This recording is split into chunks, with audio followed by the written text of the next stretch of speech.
Olá, o programa hoje é diferente, o programa é musical. Nós vamos falar sobre seresta, sobre o grupo seresteiro.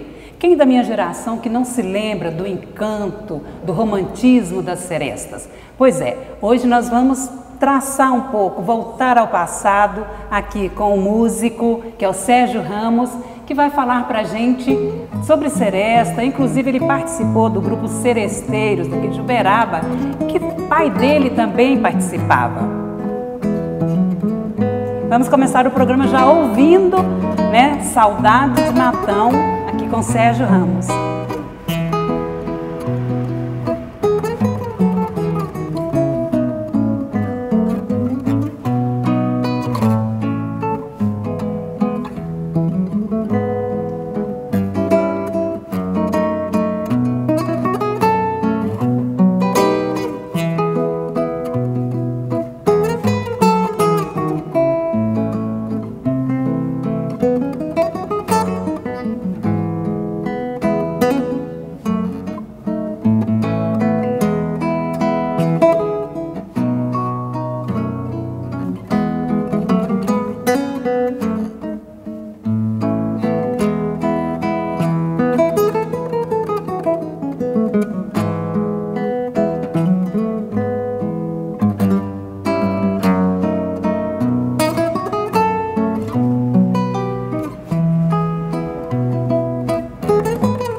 Que lindo, né, Sérgio?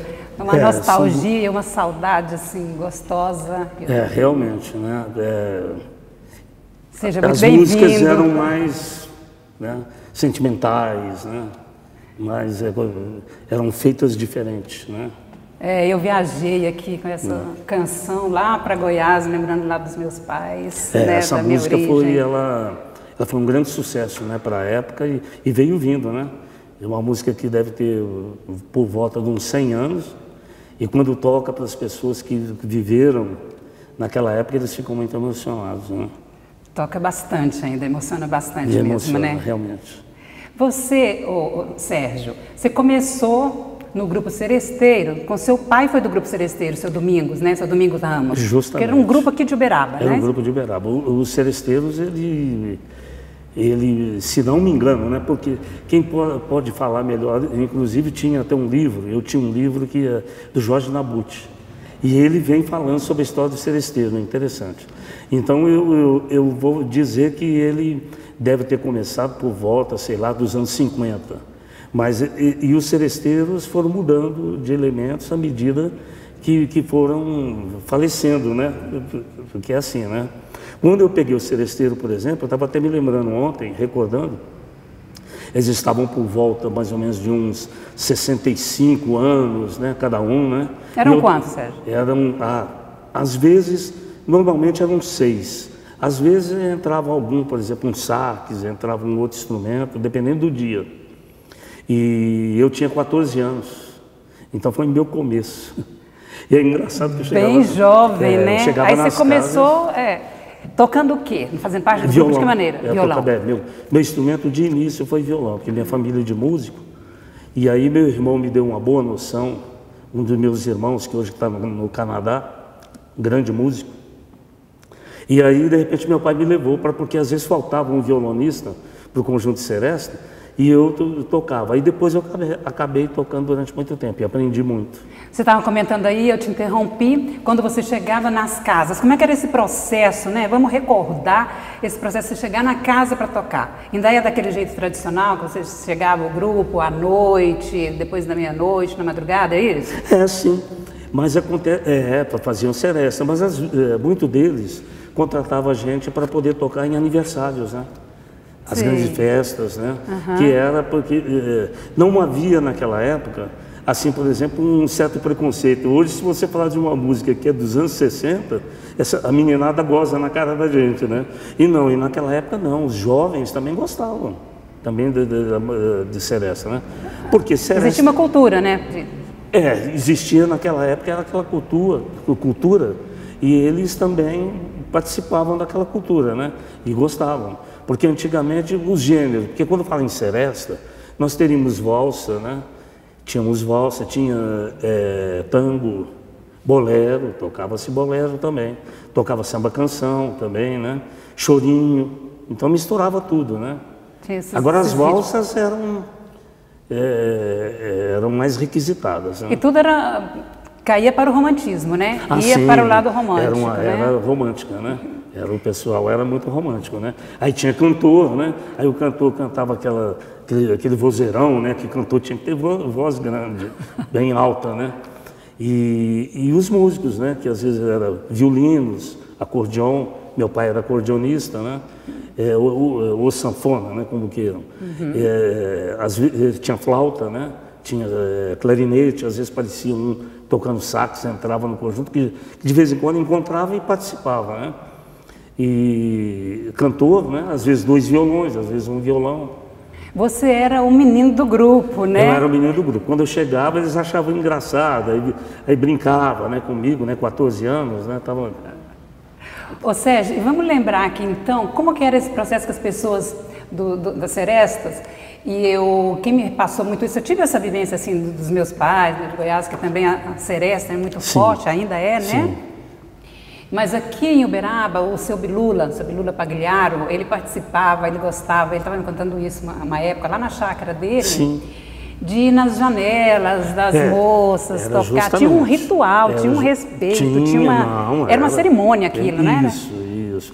Mas também íamos em festa, como você está falando, por exemplo, os médicos, né? Vários médicos, me lembro, por exemplo, na grande realidade, era classe, vamos falar a verdade, hoje a gente fala classe média, né?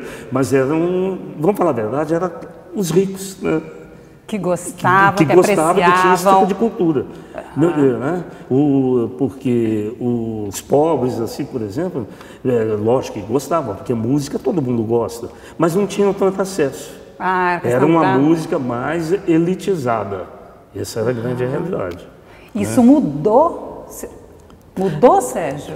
Se você diz... Foi engolido por alguns outros ritmos, nessa questão da ser elitizada? Então, hoje... Eu acho que as pessoas que faziam, que eram as pessoas mais velhas, que iam passando, né? Por exemplo, que era o meu caso, eu acredito que eu tenha sido, vamos colocar assim, por exemplo, tenha sido o último das gerações. E aí quando eu cheguei por volta, por exemplo, que aí eu passei a tocar, que era o Iê, Iê, Iê, depois aí eu fui estudar bossa nova e tal. Quando chegou esse advento, aí começou a acabar. Foi uma pena, começou a acabar as serestas. Porque as pessoas também, aquelas mais velhas, já foram indo, né? Mas eu acredito que Uberaba deva ter ido até mais ou menos os anos 80, ainda tinham os seresteiros ainda, que tocavam. Que hoje nós temos, que eu fui informada até por nossa amiga professora Iraides Madeira. Sim. Iraides com certeza acompanhou muito. Ela acompanhou bastante, né, o grupo, essa história dos seresteiros, por várias etapas. Realmente, eu me lembro que até fizeram uma homenagem ao meu pai, e fizeram lá no tênis, na época ainda que o tênis ainda era, né, era o grande clube. Era um dos grandes clubes. E aí fizeram uma homenagem, acho que foi uma das últimas homenagens, que foi mais ou menos por volta dos anos 80, que meu pai já estava bem cansadinho e tal, né? E fizeram até homenagem a ele, aí os seresteiros tocaram, né? Nessa época estava o Reinaldo? Aí estava o Reinaldo, justamente. E aí houve até, por exemplo, orquestra, foi o Luizinho, né, que era do Mug Stones, montou uma orquestra, fez uma homenagem para ele, porque meu pai foi um grande músico. Seu pai tocou com grandes músicos consagrados aí nacionalmente, tocou com grandes né? músicos, ele era grande compositor, ele gravou, tem muitas composições com o Luiz Gonzaga, né? O saudoso Luiz Gonzaga. Meu pai morou no Rio muito tempo, em São Paulo, era um grande afirmador. Você é paulista, né? Eu sou paulista, E tem também a Elba Ramalho, canta nas canções do seu pai. Elba Ramalho gravou uma música de meu pai, quando ele já estava falecido, que foi por volta de 92, fez um grande sucesso. Era uma valsa, ele a transformou, porque estava fazendo muito sucesso na época, era Guarânia, eles gravaram em Guarânia, mas ficou maravilhosa. E foi o carro-chefe do disco dela, que ela ganhou o prêmio Sharp, né? Qual que foi a música? Ela chama Dúvida. É uma valsa, foi muito tocada. E a Elba estava no auge, né? Então foi muito importante. Só que ele já estava tadinho. Porque a pessoa tem a sua época, e ele tinha várias gravações com Orlando Silva, Silvio Caldas, tudo. E aí, de repente, ele ficava assim, ele compunha e falava assim, se fulana gravasse essa música, Betânia, não sei o quê. Minha mãe falava, Domingos, para com isso, você já está velho, já está ultrapassado. E aí a Elba vem e grava a música, né? E aí ele, com certeza, ele ia ficar muito feliz. Mas nós como representou, né, para a família toda, né, essa alegria muito grande, né? Meu pai porque essa é uma família de músicos, né? Os homens partiram todos para a música. Eu tenho um irmão que mora na França há 35 anos, tocou com grandes músicos também, Hermeto Pascoal, Sivuca. E ele trabalha e vive da música lá? Ele vive da música lá. E ele toca também violão? Ele toca violão, um grande violonista. Inclusive ele levou a música brasileira, né?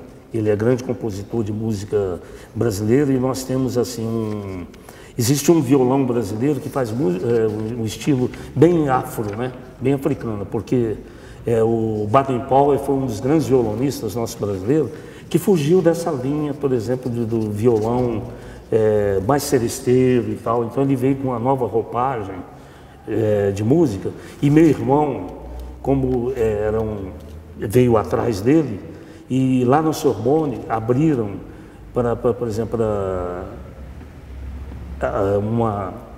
vários anos, meu irmão montou uma escola dentro da Sorbonne de música brasileira afro. Então ele é muito importante. Que aqui você me informou, é o Toninho que mora Toninho Ramos, né? Ramos. Violinista, compositor. E o Paulo que está no Canadá, né? O Paulo está no Canadá. Que também é músico. É músico, cantor, compositor. E ele tem uma banda de música brasileira, né? Que ele já vai mais para o samba, bem montada, já viajou o mundo todo. Os festivais de Montreux está sempre aparecendo. Os discos dele na Europa é muito divulgado. É o samba como se fosse, vou colocar aqui, Martim da Vila, o Zeca Pagodinho, né? Que hoje eles fizeram pagode, né? Mas é um samba, né? Sérgio, você também toca vários instrumentos e você é autodidata, né? Eu sou autodidata, mas eu tive assim, por exemplo, muita influência, né, em casa, por exemplo, dos grandes músicos. Então não foi preciso, né? Eu já me abastecia, né, com eles, mas eu estudei muito, né? Eu comecei estudando clássico e eu estudava 10 horas por dia, todo dia, 8, 10 horas por dia, pegar técnica, né? E você já vivia dentro de uma escola, né? Porque justamente. onde tem esse grupo musical como vocês, a família gosta, seu pai puxava, então ali já era uma escola mesmo. Já era uma escola. Porque reunia muita gente no entorno Justamente. da música. Aí quando eu saí, que eu comecei o Seresteiro, que foi de grande importância, assim, logo eu já fui chamado para tocar em banda de baile, né? Aí você era guitarrista? Aí eu era guitarrista. Aí do violão já não funcionava, né? Porque o violão tinha, assim, algum... se você tocasse eletronicamente, tinha, mas era raro. Você tinha que tocar ele puro. Então a guitarra foi o advento do eletrônico, né? Então tinha que tocar guitarra. Aí fui guitarrista há 25 anos. E esse conjunto de bailes, você passou por vários? Tocava o quê? Que estilo que era? O estilo era tudo, né? Porque era baile, né? Aí você tinha que tocar aquilo que estava rodando nas rádios, né? Tocava um exemplo que te dou. Aqueles grandes conjuntos, Beatles, era um deles, né? Aí veio o advento aqui no Brasil do Iê, né?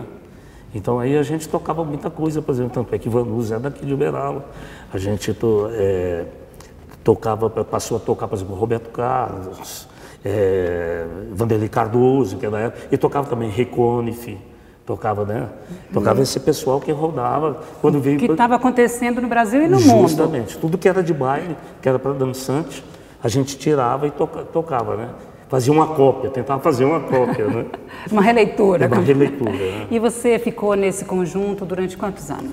Eu toquei no Rossetti, que era um grande conjunto que era exclusivo do jockey, né?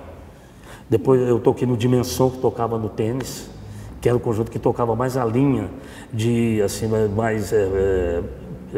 teve uma música black, né? Chamada que era dos negros, né? Então que era Jackson Five, né? Uns falam que era do Michael Jackson, né? E eles eram bem afro, né? Assim, americano, né? Então a gente tocava muito, era um conjunto muito bom que tocava nessa linha. Eu aprendi muito. E depois eu toquei no Rossetti, que era mais samba, que tinha até o apelido de Rossamba. Que era Rossamba, E tocava exclusivo aqui no Jockey, né? A gente tinha um mingau, de domingo tinha um mingau, que era jovens, né? Ia para lá e tal. E os bailes... Isso era década de 70, 80? Das épocas de 70. Entre ali, por exemplo, entre 69 até 74 eu toquei, né, nos conjuntos. Depois eu fui para o Mugstone. Mugstone foi um grande conjunto que teve sucesso nacional. Foi esse que chegou até o Palácio da Alvorada? Aí nós tocamos Como lá. é que foi essa chegada lá, essa passagem de vocês lá, essa experiência? Foi muito interessante porque o Rossetti tinha saído daqui, né? Ele tinha casado com uma mulher que trabalhava lá no Ministério da Agricultura. Na Brasília? E ele pegou também um empregozinho também, e tocava também, porque ele era grande músico. E ele pegou esse baile para o Mugstone. Só que ele era meio sacana, sacana assim, no bom sentido. Pegou e não falou o que era o baile, não. Só mandou a gente para lá e tal, né? Fez o contrato. Ele já estava lá? Ele já estava lá. E a hora que a gente foi entrando, foi aí que eu fui perceber, por exemplo, que você entrava naqueles tapetes vermelhos e tal, cheio de espelho. Só que eu era muito novo ainda, porque eu estava com 17 anos nessa época. E aí, eu mesmo não sabia o que eu estava fazendo lá, não. Não sabia que era o Palácio da Alvorada. Depois que eu fui saber. Você não sabia nem onde estava? Não sabia. Você sabia que estava num local muito sofisticado, requintado? Isso, justamente. Aí nós fomos camarim e tal, preparando e tal. Chegamos um pouco até atrasado, porque naquele tempo a gente viajava de perua Kombi. Era todos os terrível, instrumentos ali. terrível.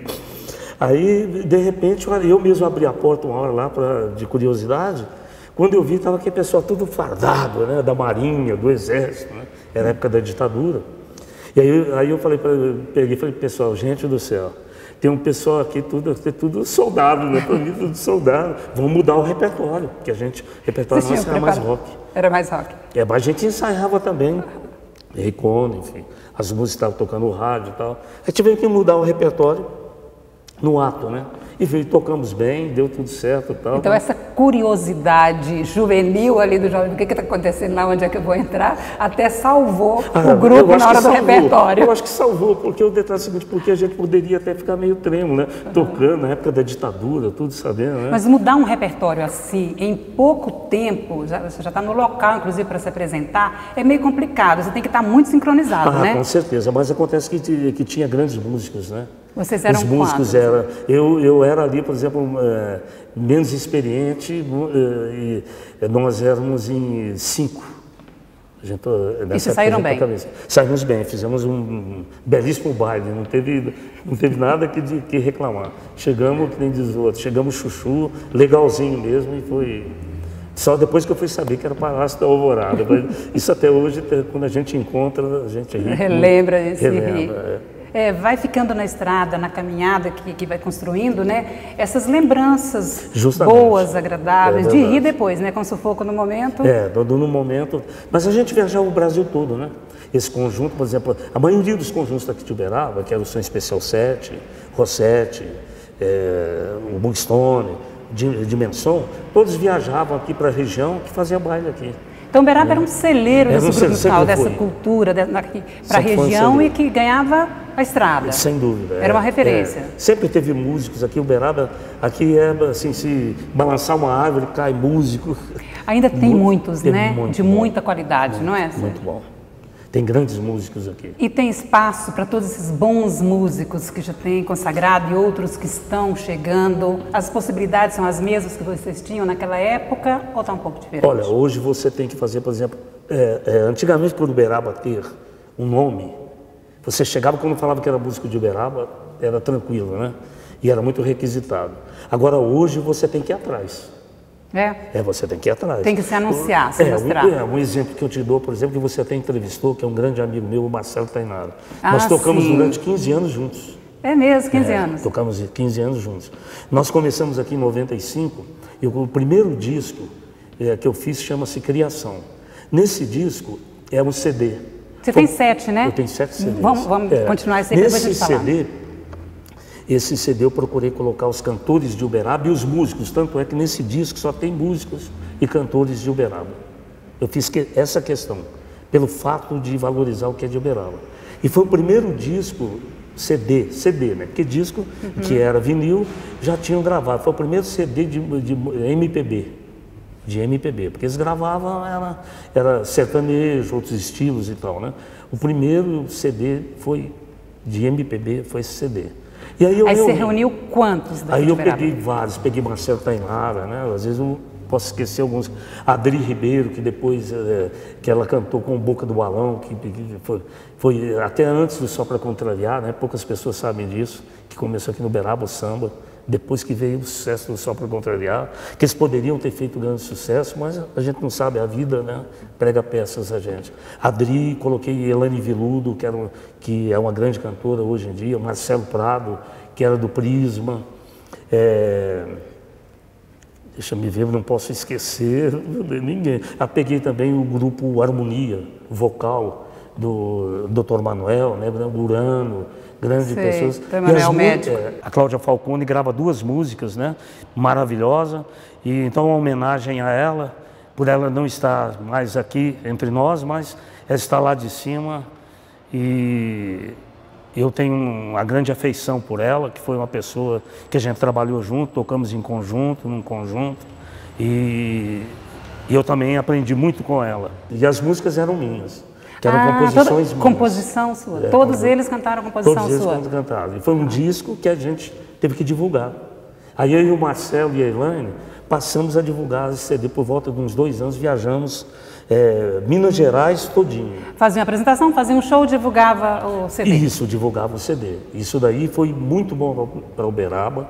E a gente divulgou muito o nome de Uberaba. Tanto é que eu fico assim muito feliz de ter ganho até me convidaram para o prêmio como eu não sou de Uberaba, ser cidadão honorário de Uberaba por esse trabalho. Por levar, trabalho de difundir essa arte, essa cultura, a música e o nome, né, da cidade. E eu fui conhecer muitos expoentes da música, né? Paulinho Pedra Azul, Geraldo Azevedo, são tudo nossos amigos, né? Elomar, o próprio Fagner, né? Fagner mesmo, né? Que quase esteve gravando uma música minha. Décio Marques. Décio Marques foi o Décio é daqui de Uberaba. Daqui de Uberaba. O Décio está no disco, que tinha esquecido dele. Tá no disco. Aí o Décio fez questão, porque ele é de Uberaba. Aliás, ele é muito forte para todos vocês músicos. Sem todos dúvida. Que eu entrevisto, tem um circuito que eu também... Dandô, sempre que eu posso eu vou, Dandô. no circuito Dandô. O Dandô... Com o Gilberto Rezende junto. Justamente. Então o Décio Marques... gravou uma música, ele gravou essa música minha no meu disco, e ele gravou depois um disco dele que é um dos melhores, que chama-se Cantigas de Abraçar. Aí ele fez questão de colocar música entre as músicas que ele já tinha feito gravações. Ele tinha feito gravações, por exemplo, com o Carlinhos Brau, Renato Teixeira. E essa música minha rolou não só aqui, como internacionalmente, né?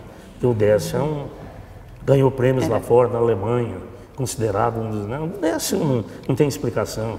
Helenita Barroso, eu acho que foram os... ela também, né? Uma pessoa grande assim, defensora muito... da música brasileira, né? A música brasileira. Sérgio, quando que você começou a fase do compositor? Que você começou com o violão, né? Eu comecei com o violão, depois fui para a guitarra, então a gente tocava, não tocava algumas, não composições minhas, mas as composições do grupo, sempre tocava. O Mugstone, por exemplo, você teve muitas músicas que a gente tocava, que né? Outras pessoas também tinham a composição e vocês cantavam as músicas de vocês? Isso, justamente. Mas como compositor mesmo, eu comecei a compor, foi por volta de... foi ali para os anos 75, por aí, foi que eu comecei a fazer as primeiras músicas, que inclusive eu coloquei essas músicas depois, agora recente, né, mais para os anos 90, em meus discos. Então, você tem 7 CDs? 7 CDs, composições próprias. Todos composição própria? O primeiro foi esse aqui? Foi o Criação, com música cantada, né? Porque eu acho que eu teria que chegar com música cantada, porque eu gosto de instrumental. Eu adoro música instrumental, né? Então eu falei, e tive a ideia, falei assim, então aí fiz umas letras, tive uma parceria, né, nesse disco, e depois eu comecei a fazer instrumental. Os outros 6? Os outros 6 são instrumentais, e bem estilos diferentes, cada um estilo diferente. E quais são os estilos? Qual que é essa estética, essa dinâmica? O segundo foi chamado Fiat Luz. E foi interessante que tem uma pessoa também, a qual eu respeito ele pra caramba, que é o Cacá Sancadi, né? Porque o Cacá era o Cacá também já entrevistei, né? É. Cacá Pérez, Sancadi. E aí ele começou a fazer muito trabalho chamado New Age, que estava em voga, né? A música, por exemplo, mais assim para tocar para você relaxar e tal, né? Que é uma grande música também. Aí o Cacá falou, por que você não faz um disco? Você tem muita música nesse estilo e tal. Aí eu fiz. E deu certo também, porque até saiu compilado daquela revista Planeta Nova Era, né? E foi uma revista, por exemplo, que distribuía em torno de 700 mil cópias, né? Então eu fui também bem conhecido assim no cenário, nessa linha New Age, né? Que eram os discos que eles colocavam, por exemplo, artistas do Japão, da Itália, europeu, né? E misturava com o brasileiro. E você estava lá nessa mistura. E tive nessa mistura. E graças ao Cacá que me deu uma força, né? Isso é importante trabalhar dessa maneira, né? Verdade. Da maneira de admiração, de cooperação, né? Cada um no seu estilo e também se O ajudando, Uberaba né? tem muito isso, né? O Uberaba amigo, né? tem que ser amigo, né? Os sertanejos são prova disso, eles são unidos, né? Eles fazem junto assim, duplas, né? 3 duplas, 4 duplas. É verdade. Né? Agora, depois eu fiz... Teve uma mistura de clássicos também, né? Não. Esse, propriamente, teve uma mistura do clássico. Agora, os outros já foram mais, assim, música brasileira, assim, por exemplo, vamos colocar assim, jazz, né? Porque é engraçado, fora do Brasil, eles valorizam muito a música brasileira. Quando se fala em jazz, a gente pensa só em americano, europeu, né? Mas no Brasil também, ele entra na linha do jazz também, né? Grandes compositores, por exemplo, como Hermeto Pascoal, vários violonistas, que tá te falando, Baden Powell, tantos outros, tem vários, por exemplo, flautistas, saxofonistas, fazem trabalho assim, por exemplo, um trabalho que não chega muito ao povão, porque o detalhe é o seguinte, é uma coisa assim mais elaborada, né? Depende da pessoa ter já uma formação musical, né? Então, mas a pessoa consome essa norte-americana, esse jazz de outros países. O brasileiro consome, né? O brasileiro gosta. Eu não sei se é o investimento que eles fazem no exterior para chegar até nós. Né? São aqueles, por exemplo, que estão mais nos conservatórios, né? Naqueles que estão mais fazendo, que hoje a faculdade de música está em voga, né? Antes não existia faculdade para música. Existia, mas era para poucos, né? Era mais os conservatórios, né? Mais os conservatórios. Então hoje já está mais difundida. Hoje já está mais difundida. E aí eu comecei a fazer esse trabalho aí também, que comecei a ser mais especificamente, não que eu fizesse especificamente para esses músicos, né? Mas já tem assim uma grande... é bem aceito, né? Bem aceito. Bom, Sérgio, você falou aqui do seu pai, dos seus irmãos, né? Você, quer dizer, são 4 pessoas aí. E sua mãe, ela apoiava, aplaudia, assistia, batia palma? Minha mãe ainda é interessante, né? A mãe, como sempre, pelo fato assim, da idade e tudo, era do lar, né? Mas ela gostava muito, ela curtia muito. Ela não diria assim, por exemplo, aquele incentivo e tal, mas calava, né? Então, quer dizer, consentia. Tem esse apoio silencioso também, né? Por ser agradável. Porque eu falo assim, dá uma referência na minha condição materna, porque de uma família que todos são karatecas, então eu não. Sim. Então eu assistia, eu falava assim, eu vou fotografar e bater palma. Sim. Era a minha maneira de estar ali presente, incentivando. Ela adora música, ela... sabia até porque é um sofrimentozinho também, não pensa que música também é fácil, né? Você mata um leão a cada dia, né? Não é fácil, não. É isso que eu ia te perguntar agora, porque você também é arranjador, né? E é difícil viver da música, viver pra música também, né? Olha, é difícil, mas a gente consegue.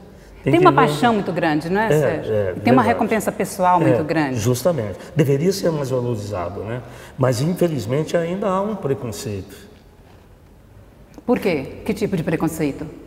Porque, normalmente, as pessoas acham, por exemplo, que você não trabalha, que você não estuda. Mas se você não estudar, você não domina o instrumento, né? Não vê a música como um trabalho, que é uma profissão, é regulamentada. Mas eu vejo com meus alunos, que eu dou aula também, né?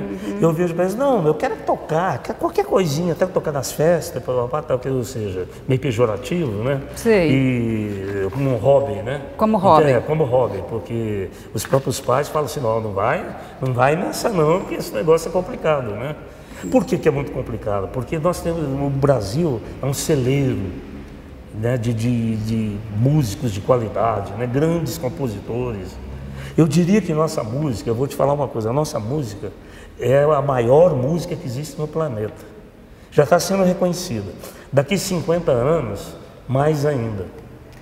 Você toca muito MPB também, né? De tudo um pouco, mas o MPB agora está forte. De tudo um pouco, Tem dentro dessa proposta nossa hoje de pauta, de seresteiro, dessas canções aí que são clássicas. Né? O chorinho está muito divulgado. Tá bastante também, né? Tem bastante um grupo muito divulgado, bom, né? No Rio, por exemplo, tem grandes grupos Não, já está no Brasil quase todo, né? De choro, né? Mas uma música que eu sei que você gosta também é Noite do Meu Bem, né? De tocar, que agrada muito. Eu acho porque o detalhe é o seguinte, era uma música que eu lembro que antigamente... Da Dolores Duran. Eles pediam demais, né? Sabe? Eu acho que é por causa da letra, mais por causa da letra, né? Mas vamos fazer ela solada, né?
você define, Sérgio, a música que é de seresta, que o seresteiro toca, que as pessoas pedem, igual você falou, essa aí muita gente pedia? É pelo fato por exemplo, a música ter a melodia, a própria melodia, né? Eu acho que exerce, assim, por exemplo, ela tem, vamos falar assim, mexe com a alma, né? Ela tem um sabor diferente, né? Que hoje seria meio difícil, porque o pessoal mais jovem, ele quer, por exemplo, gritaria, ele quer coisa rítmica, né? Ela alimenta a alma mesmo, porque né? se você for tocar, por exemplo, eu vou tocar só um iníciozinho. Se você fizer claro. isso aqui, eles até...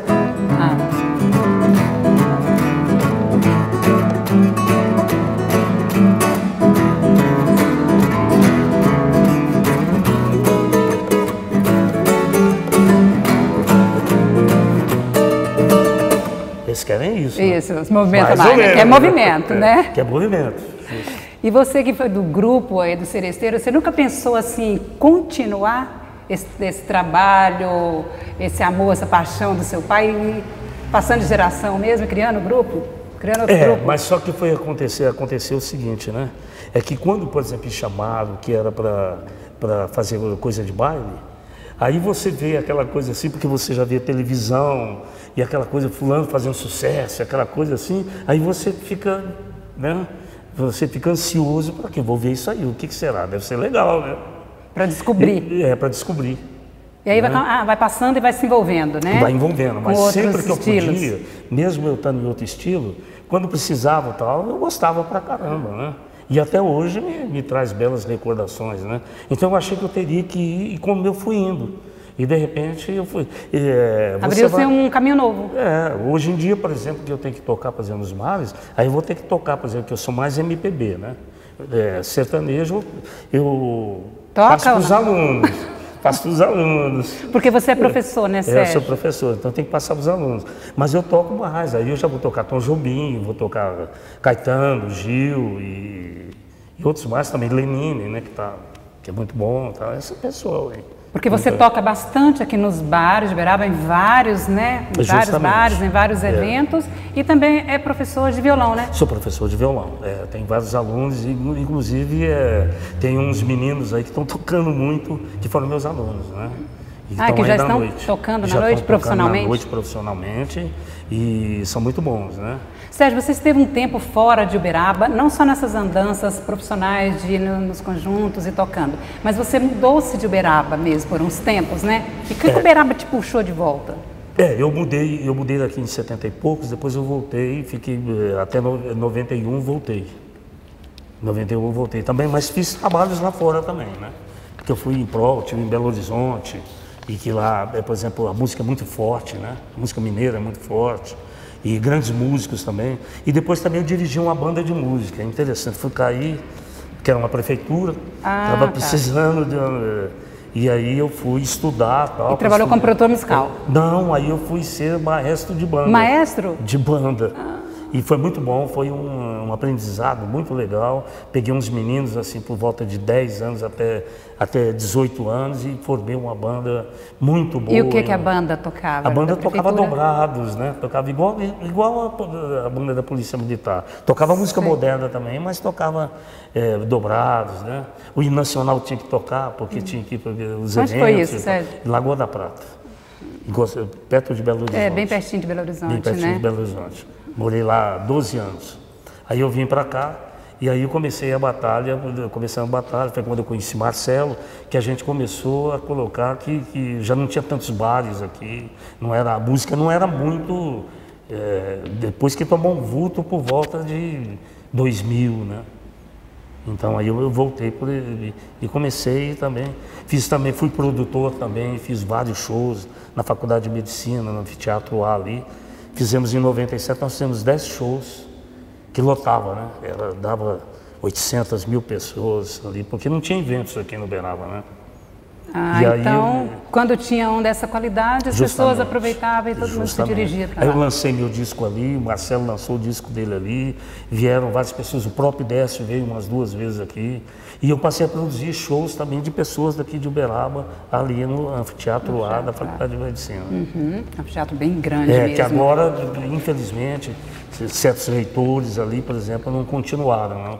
E que foi muito bom.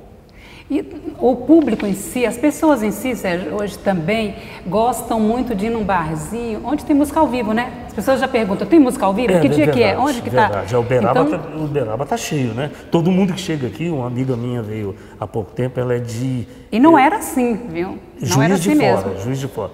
Ela ficou boba de ver, falou, nossa, mas aqui tem bar demais e muita música ao vivo. E realmente... As pessoas querem, elas já buscam, elas sentem melhor com a apresentação ao vivo. Tá muito cheio, é bom, né? Não, eu acho que a música deu um salto muito grande, né? Haja visto, por exemplo, o ensino musical, por exemplo, está espetacular. Por exemplo, o Zé Ferreira, que começou de uns anos para cá, que isso foi importantíssimo, né, para Uberaba, né? E o próprio conservatório também, né? O Zé Ferreira, inclusive, formou músicos que têm suas bandas, né? Justamente. Isso é. Nós estamos terminando, Sérgio. É uma pena. Né? É uma pena mesmo. Esse seu programa, eu assistia, né, e ficava invejado. Falei, poxa, um dia tem que ir. Tá? E muito obrigado pelo convite, porque me fez muito bem. Nossa, eu te agradeço Eu acho você imensamente. espetacular. Gostava, sempre assisto o programa. Que bacana, muito obrigada. Fico feliz parabéns, com isso, viu? Os meninos aí realmente faz com vibração, olha a cara deles, com vibração mesmo, né? Muito vocês fazem um bem danado para a cultura, né? Que isso é importantíssimo, né? A gente, e diria uma coisa, né? Eu acredito que o detalhe é o seguinte: a arte, ela cada vez mais ela tem que haver. E a arte vai ser a coisa que vai ser, por exemplo, o desenvolvimento nosso, brasileiro, e já foi europeu, né? Porque lá eles dão um valor tremendo. Vai ser a arte que vai modificar muita coisa. Vai transformar, vai mexer na alma, mexer no coração, nas atitudes. Ai, assim seja, viu? Assim seja, viu? Com certeza. Nós estamos caminhando, né? Nós somos novos ainda, né? Nós vamos encerrar o programa então, né, com uma composição do Sérgio Ramos, que foi dedicada ao seu pai. Eu fiz ao meu pai, É Valsa. É uma valsa para Domingos Ramos. É o nome da canção, né? Então nós vamos ouvir. Pode falar, Sérgio? Porque aí eu já você vê, por ter sido, por exemplo, a questão, por exemplo, da seresta, né, que é muita valsa, e eu sei que ele gostava muito de valsa, então eu fiz a valsa para ele, né? Mas é engraçado que é o seguinte, ele gostava dessa valsa, mas eu nunca, antes dele falecer, eu não falei que eu tinha feito para ele. Então, quando eu chegava, que eu vinha visitá-lo, ele falava, Serginho, toca aquela, me chama de Serginho, toca aquela música, bonita demais. Ainda mais lá em cima ele sabe que eu fiz para ele. Tá aí a homenagem, então, ao seu Domingo Ramos, né? Ao seu pai, um grande músico. E nós vamos ficando por aqui, né? Você vai acompanhando a música que é tocada pelo Sérgio Ramos. Muito obrigada por sua companhia e até breve com mais um programa Movimento.